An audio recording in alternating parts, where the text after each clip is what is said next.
Assalamualaikum warahmatullahi wabarakatuh. Salam dan bahagia.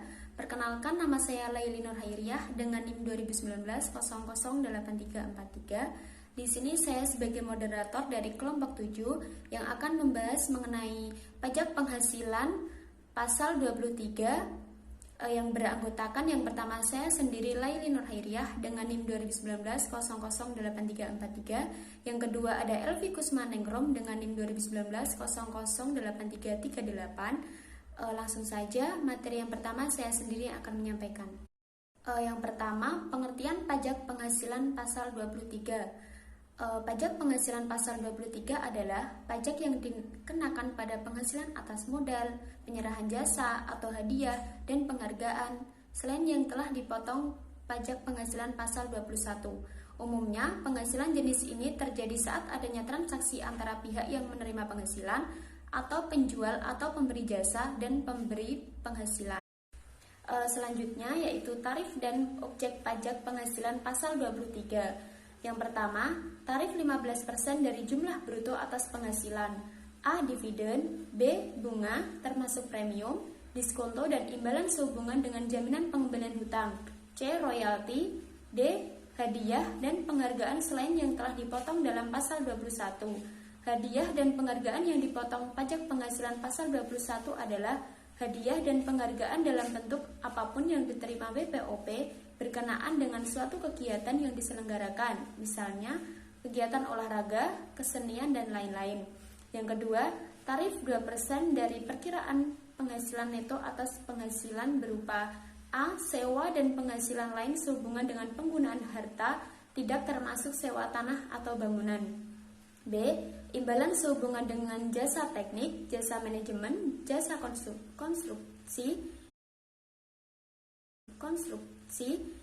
jasa konsultan, dan jasa lain selain yang telah dipotong pajak sebagaimana dimaksud dalam pasal 21.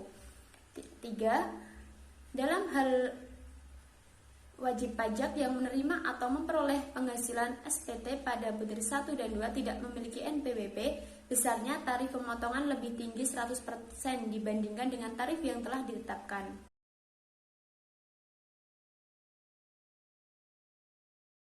Materi selanjutnya yaitu mengenai pengecualian pajak penghasilan pasal 23. Tidak semua penghasilan dapat dikenakan pajak penghasilan pasal 23. Berikut daftar pengecualian pajak penghasilan pasal 23. Yang pertama, penghasilan yang dibayar atau berulang kepada bank. Yang kedua, sewa yang dibayar atau terutang sehubungan dengan sewa guna usaha dengan hak opsi.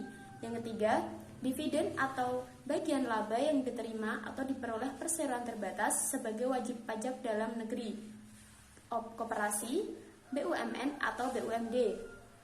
Dari pernyataan modal pada badan usaha yang didirikan dan bertempat kedudukan di Indonesia dengan syarat yang pertama, dividen berasal dari cadangan laba yang ditahan. Yang kedua, bagian perseroan terbatas, BUMN atau BUMD, kepemilikan saham pada badan yang memberikan dividen paling rendah 25% dari jumlah modal yang disetor.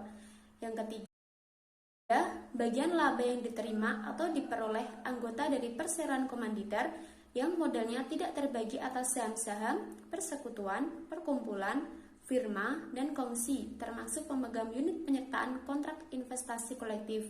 Yang keempat, sisa hasil usaha koperasi yang dibayarkan oleh koperasi kepada anggotanya.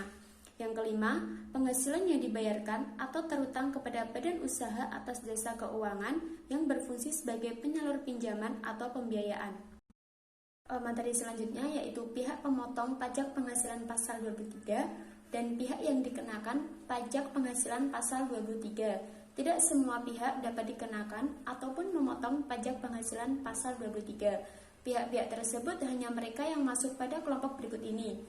Yang pertama, pihak pemotong pajak penghasilan pasal 23. A. Badan pemerintah. B. Subjek pajak badan dalam negeri. C. Penyelenggara kegiatan. D. Bentuk usaha tetap. E. Perwakilan perusahaan luar negeri. F. Orang pribadi sebagai wajib pajak dalam negeri yang telah mendapat penunjukan dari Dirjen Pajak untuk memotong pajak penghasilan pasal 23 yang meliputi akuntan, arsitek, notaris PPAT, kecuali PPAT tersebut adalah camat, pengacara, konsultan yang melakukan pekerjaan bebas. Orang pribadi yang menjalankan usaha yang menyelenggarakan pembukuan. Yang kedua, pihak yang dikenakan dipotong pajak penghasilan pasal 23. A. Wajib pajak dalam negeri. B. Bentuk usaha tetap yang menerima atau memperoleh penghasilan yang berasal dari modal, penyerahan jasa, atau penyelenggaraan kegiatan selain yang telah dipotong pajak sebagaimana dimaksud dalam pasal 23. Sekian materi yang dapat saya sampaikan. Selanjutnya akan disampaikan kepada Mbak Elvi. Terima kasih, salam. Salam dan bahagia, perkenalkan nama saya Fikusuma Ningrum dengan NIM 2019 008338. Ingin melanjutkan penjelasan materi dari yang telah disampaikan oleh Laili Nurkhairiyah.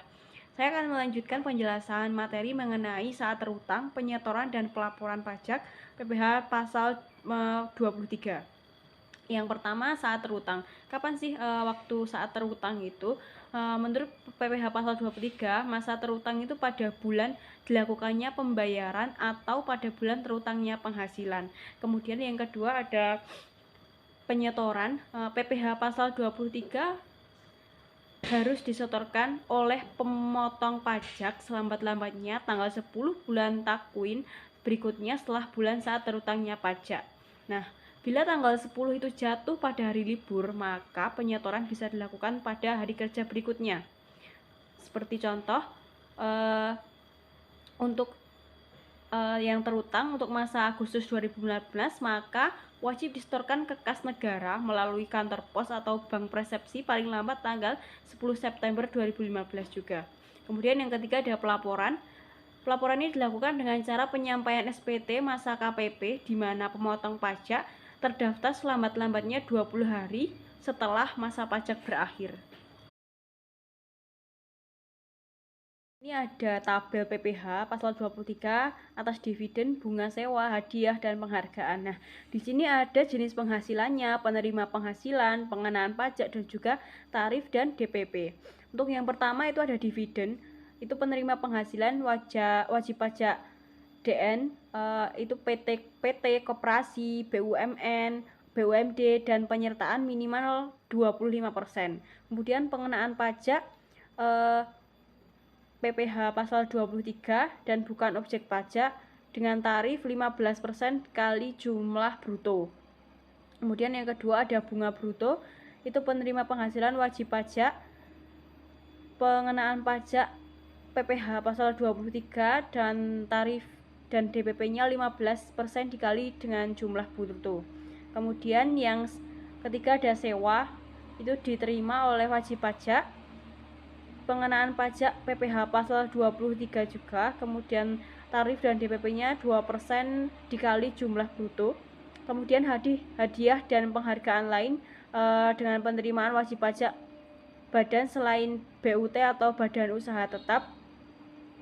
Pengenaan pajak PPh pasal 23 dengan tarif dan DPP 15% dikali jumlah bruto.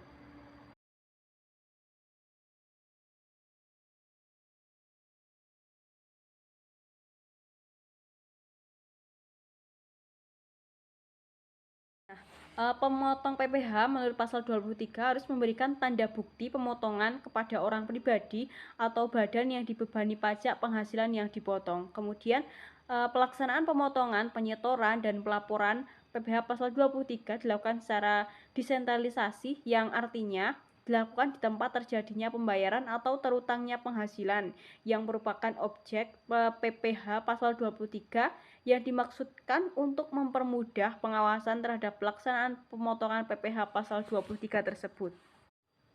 Nah, selanjutnya ada beberapa cara untuk menghitung PPh pasal 23. Yang pertama, cara menghitung PPh pasal 23 atas dividen. Jadi PPh pasal 23 itu sama dengan 15% dikali dengan jumlah dividen. Kemudian yang kedua, ada atas penghasilan berupa bunga, itu didapat dari PPh pasal 23 sama dengan 15% dikali dengan jumlah bunga. Kemudian atas penghasilan berupa royalti, itu PPh pasal 23 sama dengan 15% dikalikan dengan jumlah royalti. Kemudian atas penghasilan berupa sewa, PPh pasal 23 sama dengan 2% dikali dengan jumlah sewa yang ada. Kemudian hadiah penghargaan, bonus, dan sejenisnya selain yang telah dipotong PPh pasal 21 ayat 1, PPh pasal 23 didapatkan dari 15% dikali dengan jumlah hadiah penghargaan atau bonus tersebut. Kemudian yang selanjutnya, sewa dan penghasilan lain sehubungan dengan penggunaan harta, kecuali sewa dan penghasilan lain sehubungan dengan penggunaan harta yang telah dikenai pajak penghasilan dalam pasal 4 ayat 2. PPh pasal 23 sama dengan 2% dikalikan dengan jumlah sewa yang ada. Kemudian imbalan sehubungan dengan jasa teknik, jasa manajemen, jasa konsultasi, jasa konstruksi, dan jasa yang lain, PPh pasal 23 sama dengan 2% dikalikan dengan jumlah imbalan itu tidak termaksud dengan PPN. Sekian penjelasan materi dari kelompok kami. Ada kurang lebihnya mohon maaf. Terima kasih. Salam.